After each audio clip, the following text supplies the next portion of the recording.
Hoje é comemorado o Dia Mundial da Terra e por essa data o Papa Francisco nos diz que nós somos chamados a redescobrir o sentido do respeito sagrado pela terra, porque não é apenas a nossa casa, mas também a casa de Deus. E ao falarmos em terra, lembramos também dos trabalhadores rurais. Você que está aí em casa, conhece a Pastoral da Terra? Nós vamos conversar agora com o Saulo Reis. Ele é o coordenador executivo da Comissão Pastoral da Terra, aqui do Regional Centro-Oeste. Saulo, boa tarde e seja bem-vindo. Boa tarde, Padre Wellington. Boa tarde a todos que nos acompanham aqui na TV Pai Eterno. Saulo, uma alegria estar aqui com vocês. Sim.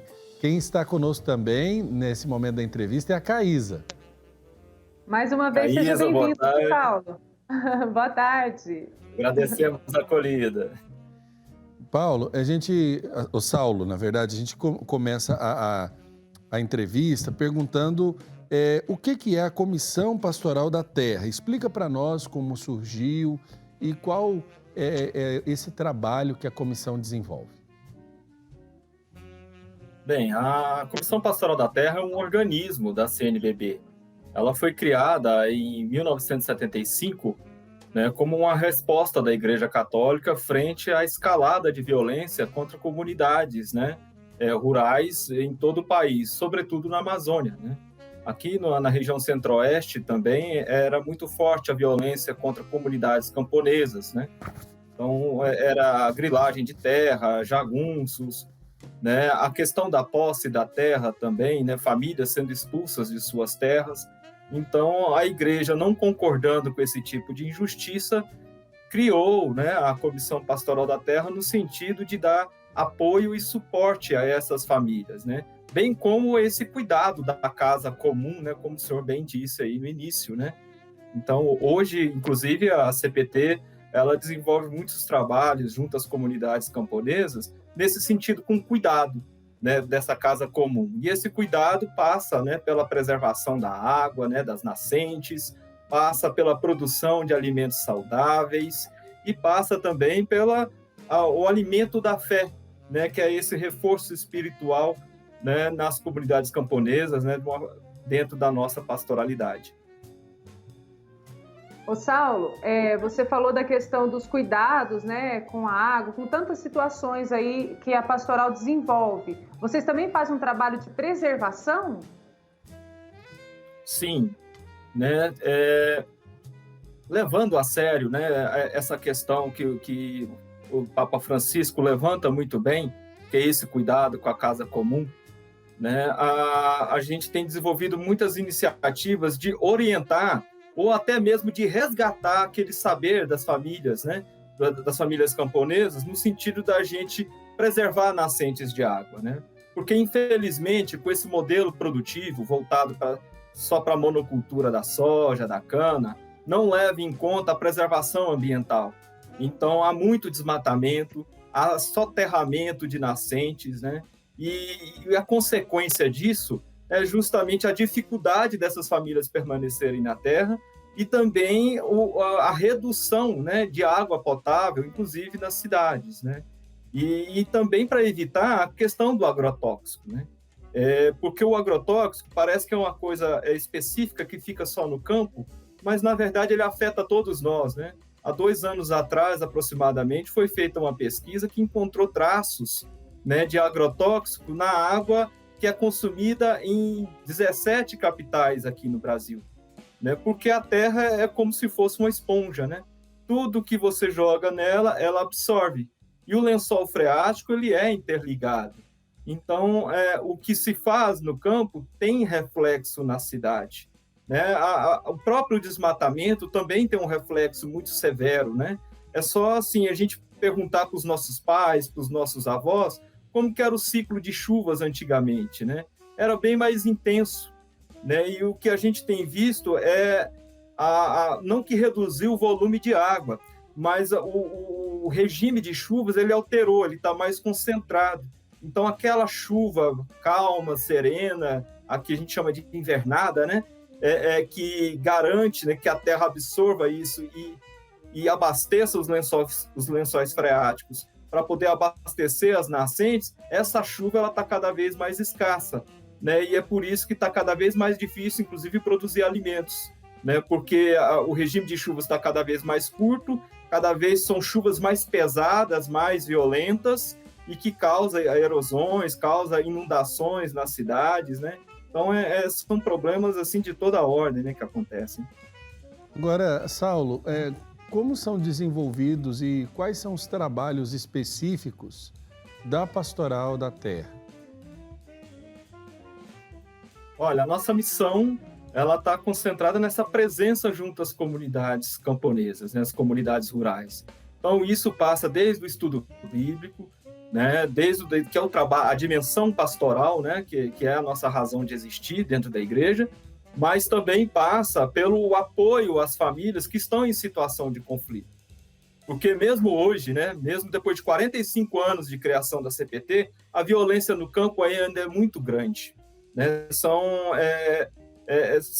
fazendeiros que, infelizmente, apelam para a violência para poder expulsar comunidades que, às vezes, estão na terra há mais de 40 anos. Né? Nós temos casos aqui na região norte que são dessa natureza, né? São grandes grupos econômicos que, às vezes, também querem explorar o lucro da terra, né? Seja por meio da mineração, seja por meio da exploração de energia hidrelétrica, né? E expulsam as famílias sem a justa remuneração. Né? Então, o papel da CPT é denunciar essas injustiças, né, que ocorrem no campo, no sentido da gente amparar essas famílias, né, que não têm a quem recorrer, né? Afinal de contas, e sem falar que é uma forma também do cuidado comum, né, da casa comum. Por quê? Porque se a gente resumir a vida colocando lucro acima da vida, né, onde é que nós vamos parar? Né? Porque é bem verdade que a gente precisa de vários bens manufaturados, etc. Mas isso tem que ter um parâmetro no qual a vida tem que estar em primeiro lugar, né? E o Papa Francisco, né, em suas diversas encíclicas, ele tem apontado nesse sentido, né? O lucro não pode estar acima da vida. A violência não pode atentar contra a vida, né? Seja ela de quem vive no campo ou seja ela de quem vive na cidade, né? Então, o trabalho específico da CPT, além dessa dimensão pastoral, além dessa dimensão de denúncia contra as injustiças aos empobrecidos que vivem no campo, é também de resgatar esse cuidado com a casa comum. Eu digo resgate porque não é nada de muito novo, né? Era o que nossos avós, os nossos pais faziam quando viviam no campo, né? É aquela produção de alimento que não desmata muito, né? Que tem um cuidado com a nascente de água, que tem o zelo de não usar o veneno, primeiro porque ele vai se envenenar, e segundo porque ele vai envenenar outras pessoas, né? Porque é possível produzir alimento sem veneno, né? Outro dia mesmo a gente estava vendo uma reportagem no Globo Rural, uma fazenda que estava produzindo soja livre de veneno, muitos hectares, né? E o custo de produção já estava baixando bastante, e a produtividade, que é o grande argumento, estava bem superior ao que é essa usada com agrotóxico, com uma semente que é modificada geneticamente, que colocam genes de insetos junto com genes de outros vegetais, que dizem que isso dá resistência à planta. No entanto, essas sementes transgênicas são as que mais precisam de veneno. Então, essa resistência não é bem assim como apregoam, né? E os efeitos que isso traz na natureza são muito fortes, né? Porque a extinção de insetos, ela é bastante prejudicial na produção de alimentos, porque são os insetos que fazem a polinização de muitas plantas, né? E inclusive as abelhas, né? Tivemos um caso no início do ano que um fazendeiro aplicou agrotóxico por via aérea, ou seja, por avião, né? E passou sobre uma comunidade, jogando veneno sobre famílias, crianças, e tinha um grupo de famílias lá que produzia mel. Matou mais milhões de abelhas. Foram 26 colmeias que foram exterminadas por conta do veneno. Então, é um prejuízo muito grande, né? E isso atenta contra a vida. Então, é nessa perspectiva que a CPT vem atuando e apelando, né, para o bom senso, né, porque é possível produzir alimentos sem a utilização de veneno e preservando a vida. Ô Saulo, diante de tudo que você falou agora, dessa questão de é possível produzir alimentos sem agrotóxico, a questão dos cuidados com o meio ambiente, que até os nossos avós já tinham, que agora foi se perdendo. Aqui você acha que isso tudo está acontecendo por causa do egoísmo ou porque as pessoas estão na ignorância mesmo? A pastoral, ela faz um trabalho de conscientização? Seria necessário esse trabalho? Sim, nós fazemos, né? Nós temos, inclusive, um trabalho que nós fizemos 20 lavouras comunitárias no ano passado, né? Que resultou aí na produção de toneladas de produção de arroz, de feijão, né, para as famílias. O que falta, às vezes, não é nem tanto a orientação. Em algumas comunidades, a orientação ela é necessária de fato, porque são pessoas que voltaram para a terra, mas não têm aquela raiz tão forte quando tinham os seus pais, os seus avós. Mas o que falta mesmo para os pequenos agricultores, não só no estado de Goiás, como no Brasil inteiro, é condições para poder produzir. Né? Por exemplo, eu tenho mestrado em agronegócio e a gente estudou muito sobre essa questão. Né? Os pré-requisitos que são exigidos, né, dos pequenos agricultores para poder conseguir um crédito para a produção, ele é assim, algo que, se fosse imposto aos grandes fazendeiros para plantar soja, eu duvido que muitos deles dariam conta de pegar esse crédito. Né? E às vezes vem com a imposição, não, você só pode pegar o crédito se você produzir dessa forma.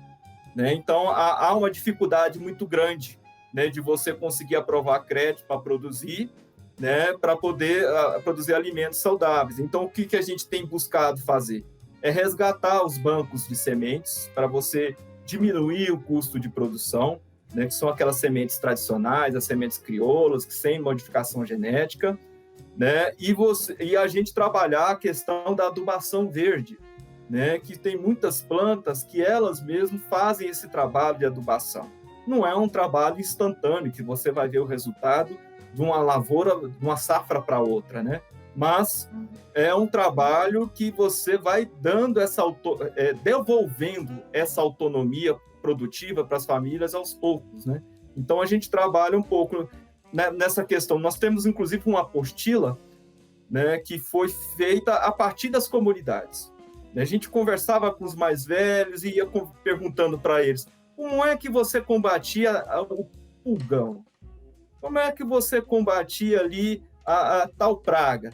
E aí eles iam contando as receitas que eles usavam. Isso a gente sistematizou e virou uma publicação, né? É uma cartilha de agroecologia que é conhecida e todo mundo pede para a gente, né? E com essas práticas agroecológicas. Então, tem tanto essa parte desse resgate, desse saber, que é tecnologia, né? Eu chamo de tecnologia de ponta, porque são coisas que você não gasta quase nada, né, para poder investir nisso, e está ali à disposição, né?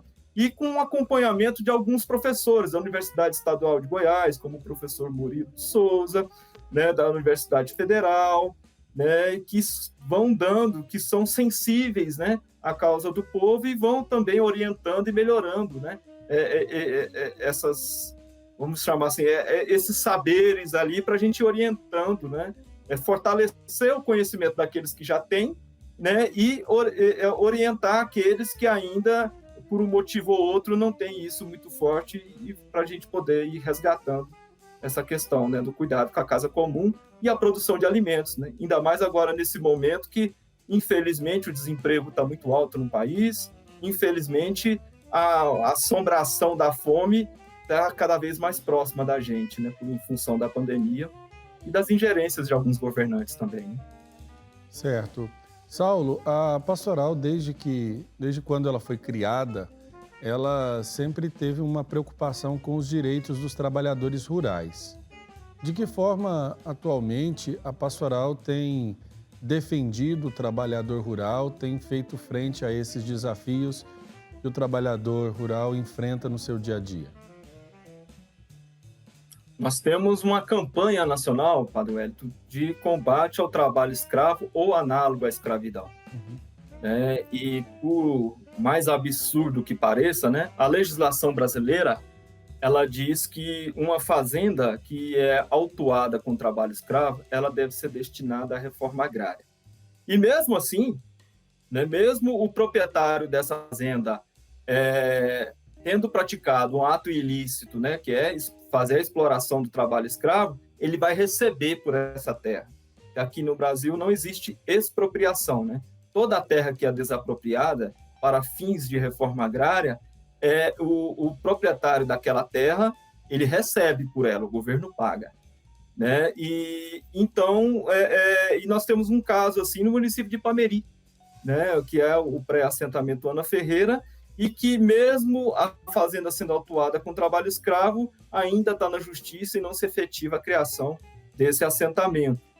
Além dessa questão de denúncia, a gente também faz um trabalho de prevenção, né? Nós fazemos algumas atividades nas escolas, né, que agora está um pouco prejudicada em função da pandemia, mas a gente faz um trabalho de palestras nas escolas, né, para poder orientar as crianças, os professores, sobre o que é mesmo o trabalho escravo. Né? Porque no mundo de hoje, o trabalho escravo, ele às vezes nem é percebido pelo trabalhador. Né? Às vezes o trabalhador acha que é aquilo mesmo, né? Que ele, mesmo ele impedido de sair do local de trabalho, mesmo ele tendo que comprar a comida 5, 6 vezes acima do preço, né? Do que seria compro na cidade, ele entende, às vezes ele entende que aquilo ali é uma situação normal de trabalho. Então, a gente fazendo esse trabalho de prevenção é importante. E tem outras situações também. Por exemplo, no início do ano, nós enfrentamos 2 situações que teve a participação decisiva da igreja. Né? Uma foi na Fazenda Monjolo, município de Turvelândia. É um assentamento criado há 24 anos e que o dono da fazenda questiona isso na justiça e porque não aceita o valor que foi pago pelo INCRA. Né? E aí, ao invés dele brigar com o INCRA, né, com o governo federal, para receber o valor que ele acha justo, ele quer retirar as famílias. E isso em plena pandemia. Né? Então, graças à articulação, né, de Dom Lindomar, né, Dom Carmelo Escampa, né, sensibilizou, né, por meio de carta, né, eles encaminharam carta para o juiz encarregado do caso para poder sensibilizá-lo, porque tem uma normativa do Conselho Nacional de Justiça que, inclusive, foi proposta pelo presidente da CNBB nacional, né, falando que orientando, né, a suspensão de qualquer reintegração de posse ou de despejo em áreas urbanas ou rurais, né, contra famílias em situação de vulnerabilidade social.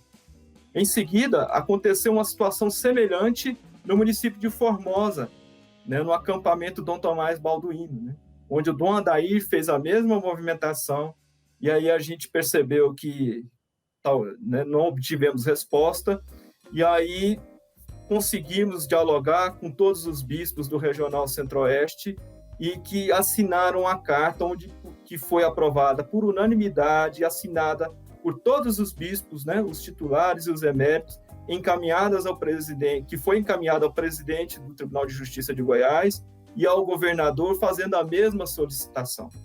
Né? A gente não está defendendo aí, no caso, não é uma situação se fica ou não fica na terra, é uma questão de humanidade.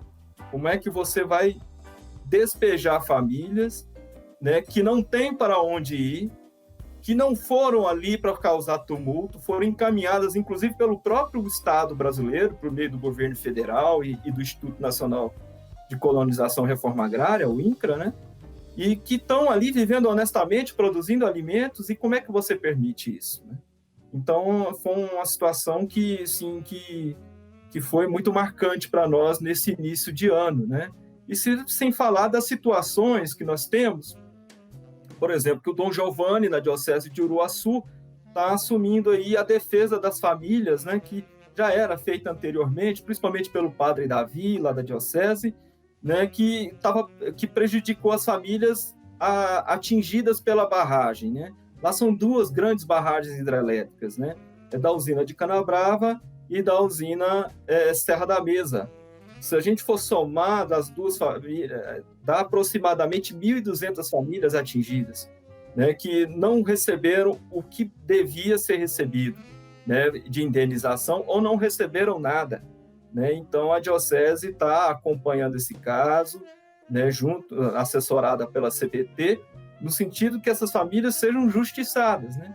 E, por exemplo, nós temos situações absurdas que, por exemplo, algumas famílias que foram afetadas pela barragem Serra do Facão, que fica no município de Catalão, né? O pessoal está tendo que pagar o Imposto Territorial Rural, que é o ITR, com a fazenda dele inundada, né? E não recebeu a devida indenização. Então, são situações absurdas, né? Que a gente olha assim, mas como é que isso acontece, né? Então, é nessa perspectiva que a CPT vem atuando. Ô, Saulo, você falando da situação, eu estava pensando aqui em te fazer uma pergunta sobre isso. Que quando eu vim do Paraná para Goiás, a minha família foi morar numa fazenda, justamente onde foi feita essa usina Serra do Facão. Aí, o que eu estava aqui pensando? Naquela época, eu estava envolvida lá, né? Minha família também teve que sair do local. E eu via, nós tínhamos lá 17 anos que morávamos lá, mas tinham famílias lá, idosos, que tinham lá 40 anos que moravam no lugar, até mais. Estavam assim, desolados e não sabiam a quem recorrer. No caso, se eu estou fazendo uma pergunta ignorante, assim, por ignorância, me desculpa, mas vamos supor, essa família, que ela fica lá perdida, vai ter uma usina que vai ser feita e vai inundar toda a sua propriedade. A família está lá perdida. A quem eu recorro? Como que ela faz para procurar a Comissão Pastoral da Terra? Como que ela faz para ter esse contato, para receber ajuda da Comissão Pastoral da Terra? Assim, bem, na Diocese de Ipameri, que é o caso, nós temos uma equipe lá. E aí, inclusive, que é muito apoiada pela Diocese. Então, basta procurar a Cúria. Mas, se a pessoa quiser procurar a gente direto, pode nos enviar o e-mail, que é cptgo@hotmail.com, ou ligar no telefone, né, 62 3223 5724. Né, ou procurar a Cúria, né, da sua diocese, que aí sempre eles vão ter os contatos. Né? Nós temos também o site da CPT Nacional, né, que hoje, com a tecnologia da internet, também facilita, né, e lá tem todos os contatos nossos, né, que é www.cptnacional.org.br. Então, certo, basta nos procurar. Né? Agora, é que aí a gente orienta as famílias, né? A CPT assim, não é uma espécie de escritório de advocacia e nem vai fazer o papel do Ministério Público, mas a gente vai contribuir para poder orientar as famílias, justamente para poder acionar essas autoridades competentes, né? Acionar o Ministério Público Estadual quando for competência dele, acionar o Ministério Público Federal quando for competência dele, né, se for o caso, inclusive até da gente se fortalecer a organização da comunidade para que elas busquem os seus direitos. Porque esses exemplos que nós estamos dizendo são todos exemplos que se coloca o lucro acima da vida. Né? E essa situação, Caísa, que você colocou, às vezes tinha famílias que estavam lá há 4 gerações. Ou seja, gente que estava lá desde de 1920, 1906. Teve famílias, lá no caso da Serra do Facão, que estava lá desde 1880 aproximadamente. Ou seja, era aquela propriedade que passou do avô, do bisavô, para o avô, para o pai, para o filho, e de repente o pessoal teve que sair. Né?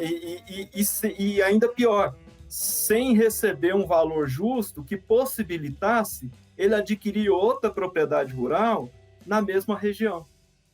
Né? E temos uma situação semelhante, por exemplo, com a mineração, né? Que inclusive a CNBB criou, a situação está tão grave que a CNBB criou um grupo de trabalho para poder discutir isso, né?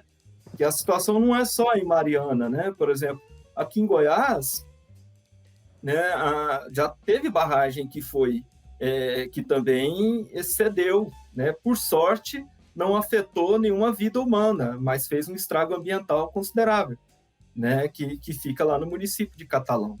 Aí vejam só, você está ali na sua terra, produzindo, está ali há 40, 60, 80 anos, aí de repente você descobre que na sua terra tem um minério muito valioso, né? E aí, essa notícia corre no município. Então, ou seja, o preço da terra dispara, mas aí a mineradora quer pagar aquele preço de um ano antes de descobrir que tinha o minério. A pessoa vai dar conta de comprar a terra ali e continuar vivendo na região? Não vai. Aí o que acontece? Ou ela vai para uma região muito distante, longe dos seus familiares, longe da sua raiz cultural, ou ela vai ter que ir para a cidade viver na periferia, né? E aí aumentando o bolsão de miséria que tem nos grandes centros urbanos, né? E ainda viver contrariado, né? Porque essas famílias que têm uma raiz muito forte com a terra, né? Quando vão para a cidade, o pessoal meio que, grande parte deles meio que ficam entristecidos, né? Perde meio que a alegria de viver, né? E muitos, inclusive, vão entrando em depressão. Tem muitos casos de pessoas idosas que entram em depressão por conta de situações semelhantes, né? Ainda nessa questão da mineração, semana passada eu estive no município de Iaciara e de Nova Roma, visitando 2 comunidades quilombolas. Em uma delas, eu me deparei com a situação absurda. Uma mineradora que quer entrar em atividade e ela está a apenas 2.000 metros das casas da comunidade quilombola. Primeiro que, por lei, as comunidades quilombolas são protegidas por lei, né? Mas estão atropelando a legislação, né? E segundo, para onde é que essas famílias vão? Ainda mais as famílias quilombolas injustiçadas, né? Historicamente aqui no Brasil.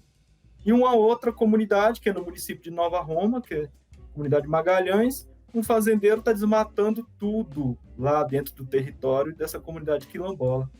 Então nós temos situações assim que aí a gente vai denunciando ao Ministério Público, vai conversando com as famílias sobre o que fazer, a gente aciona também as dioceses para ver o que podemos fazer junto e corrigir ou pelo menos minimizar essas injustiças.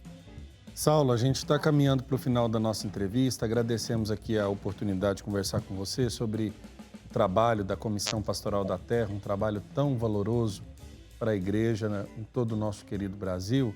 Mas eu queria que você deixasse uma mensagem para o futuro, porque afinal de contas o trabalho ele não para e vocês devem ter aí perspectivas de desenvolvimento de algum projeto ou até mesmo de atividades para o futuro.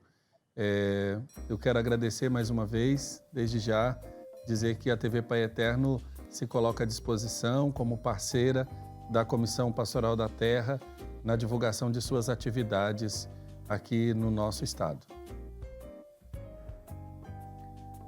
Bem, hoje nós estamos, né, no Dia Mundial do Planeta, né? Eu acho que nós temos que cuidar da nossa casa comum. Cuidar da casa comum é cuidar da vida, é amar ao próximo, né? O ganho financeiro que eu recebo hoje não pode estar acima da liberdade e da dignidade do meu irmão.